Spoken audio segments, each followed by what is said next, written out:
Mabuhay, and welcome to Echoes of Our Accent, a reflection on Philippine English.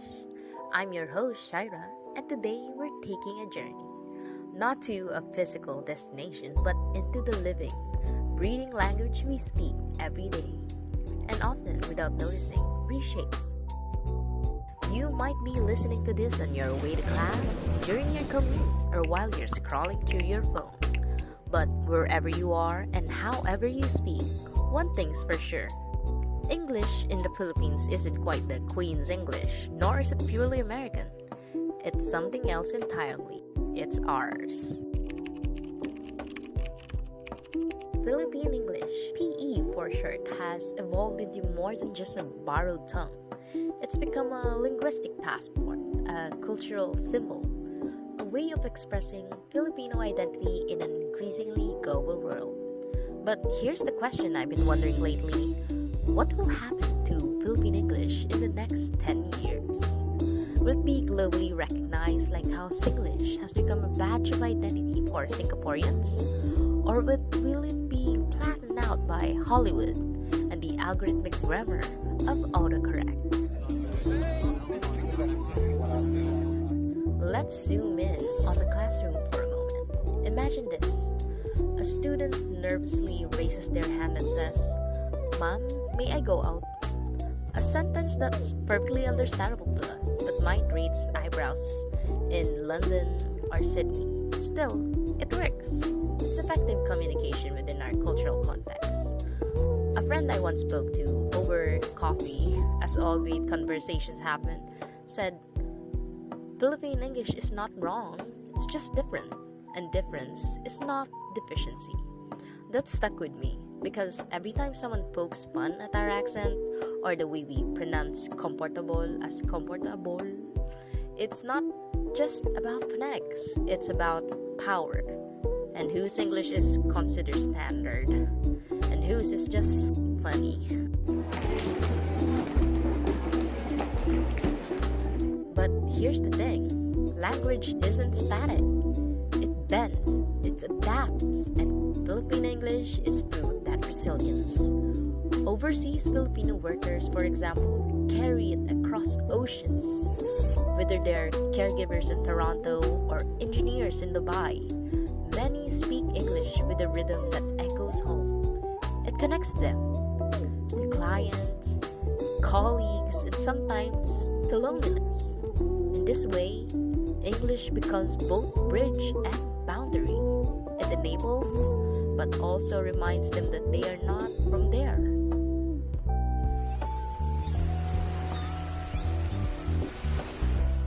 And then there's the youth, the TikTok generation. They code switch like pros. Lo, what happened here? Ang gulo mo, grabe. English, Tagalog, Bisaya, Gen Z slang, all mashed up in the beautiful, chaotic remix. For them, language isn't just communication. It's content, identity, humor.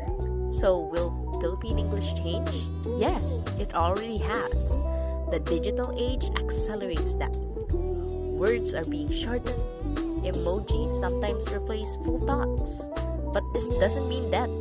It means evolution.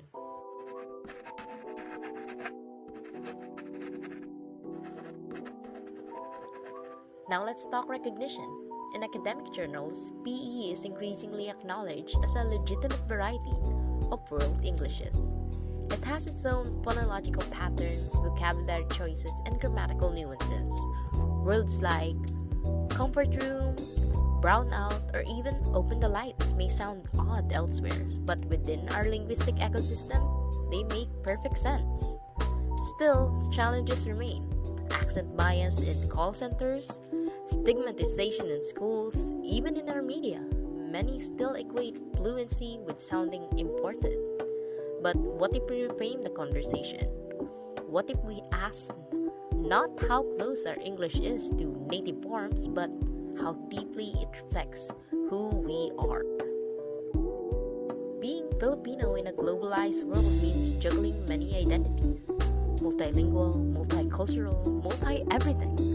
And our our version of English tells that story. It's not just a way to get jobs abroad or pass exams. It's a form of self-expression, of claiming space, of saying, we are here, we speak, and we matter. So, as we look to the next decade, let's ask, will Philippine English become more globally recognized? Will it morph further under the influence of social media and international norms? Or could it become a powerful symbol of Filipino identity in an ever-evolving world? The answer, perhaps, is yes to all the above. It will adapt, it will resist, it will echo our accents, our struggles, our joy. Language is memory. It's movement. It's us. And Philippine English, it's no longer just a borrowed tool. It's our voice, imperfect, dynamic, beautiful, and undeniably Filipino. This has been Echoes of Our Accent. And your host, Shira. Thank you for listening, and until next time, speak your truth however you may say it.